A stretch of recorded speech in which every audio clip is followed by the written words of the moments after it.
The stars of the new film Hidden Figures appeared here in Washington, D.C. for a screening of the movie. We caught up with Grammy Award-winning artist Pharrell Williams, a producer of the film, on the red carpet before the event.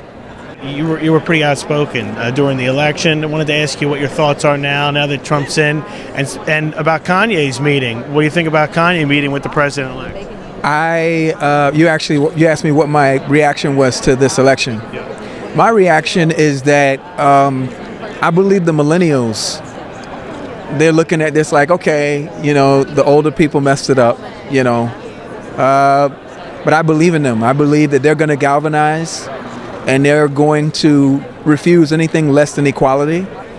I believe that women will recognize that they have an incredible ability to galvanize just like they did in this film. The power of when women galvanize is to not only change their present conditions, but actually to have the things that they do serve humanity and take us all to a greater place. I believe women are going to recognize that they are the absolute reason why mankind is on this planet, and they therefore have like the ultimate power, and they're going to recognize that power, and they're going to show us, and they're going to lead us. That's what I think. What did you think of Kanye's meeting with the president-elect? Do you think it was a good idea to meet with him? Thank you. I was just curious. And if you were maybe going to meet with him? I think that the millennials and the women are going to save this planet. That's what I think. Can I do one about the film real quick? Yeah. Race relations. It was set in the 50s. Sure. Right now, looking at race relations have been going on in this country since the very beginning.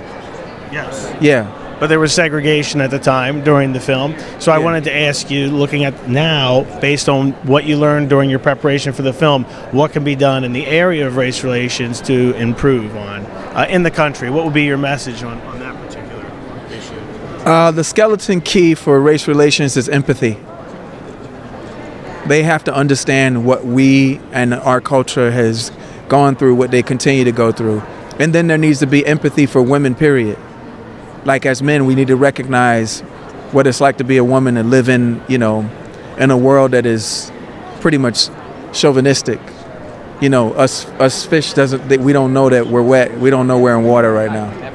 I think that this story of a shared humanity is so important for us to look at and use as an example of how we all work together to achieve a greater goal.